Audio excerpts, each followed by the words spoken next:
Hello friends, welcome to my channel Sunita Wankhede ब्लॉगमध्ये तुमचे स्वागत आहे. फ्रेंड्स, माझी तब्येतच काल ठीक नव्हती. मी काल ब्लॉग पण बनवला नाही. काल दवाखान्यात वगैरे गेली होती, कारण खूपच असं गळल्यासारखं आणि असं खूपच असं पागलसारखं वाटत आहे, असं चिडचिडल्यासारखं.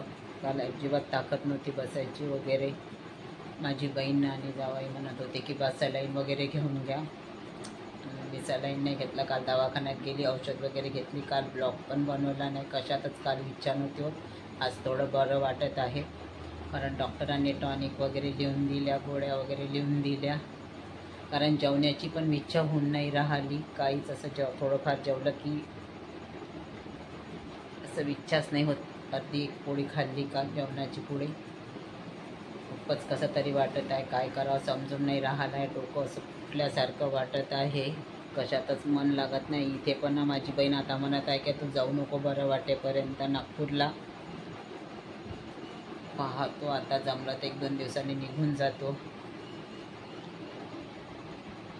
पूर्ण चिडचिडल्यासारखं वाटत आहे. जर तब्येती वगैरे सगळं चांगलं राहिलं तर खूप छान वाटते. आणि दिवसांदिवस हालत पण खूप कमी होत आहे. काल डॉक्टरांना मी टॉनिक वगैरे लिहून मागितलं आहे.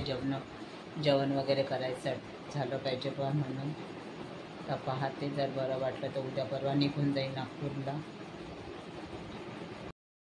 आज रोहिणी बॉम्बेला जाणार आहे. 8च्या ट्रेननी, रात्रीची ट्रेन आहे तिची. ती थोडी बाहेर गेली आहे. देवी दोघे पण, जावाई आणि रोहिणी, काही सामान वगैरे आणायला दर्शनाकरिता गेलेली आहे.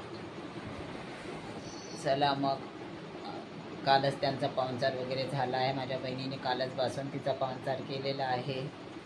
मला तो गोड मी एकदमच बंद केलेला आहे, कारण पाहते आत्ता टोटली गोड वगैरे सगळं बंद केलेलं आहे. भात पण खात नाही आहे.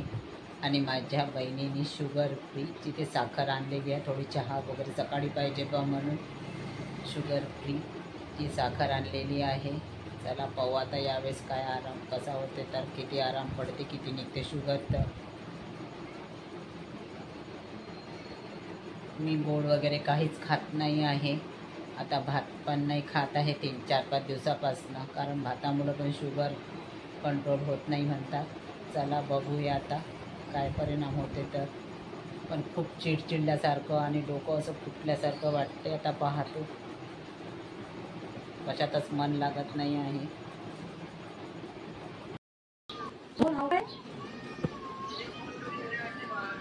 तुम्ही आले का घरी?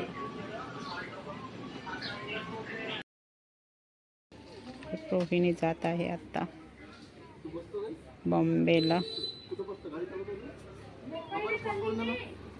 मी आता बॉम्बे गेली आहे. तिचं 8 वाजताचं रिझर्वेशन होतं. मी पण उद्या जाईल म्हटलं, पण आरामच नाही आहे. खूप चक्कर वगैरे येऊन राहिले. काय करावं काही समजून नाही राहिलं आहे तब्येतीचं. त्यांच्या इथे पण माझ्या बहिणीकडे पण माझ्यामुळे त्यांना टेन्शन होते. त्यांना पण काळजी वाटते माझ्या तब्येतीची. खूप चक्कर वगैरे येऊन राहिले. असं उभं राहण्याची पण ताकद नाही राहिली आहे शरीरामध्ये. औषधी चालू आहे, पण काय करावं काही समजून राहिलेलं नाही आहे. जेवण पण बरोबर जाऊन नाही राहिलं. जायचं म्हटलं तर 4 तास लागतात, पण चक्कर वगैरे खूप येत आहे. माझी बहीण म्हणत आहे की 8-10 दिवस जाऊ नको, आता इथे आराम कर, इथेच आराम कर बा म्हणून. काय करावं, तब्येत जर खराब असते तर कशातच मन लागत नाही. चला मग, तुम्हाला आजचा व्हिडिओ कसा वाटला लाईक करा, शेअर करा, नवीन असाल तर सबस्क्राईब करायला विसरू नका. भेटूया पुढल्या ब्लॉगमध्ये.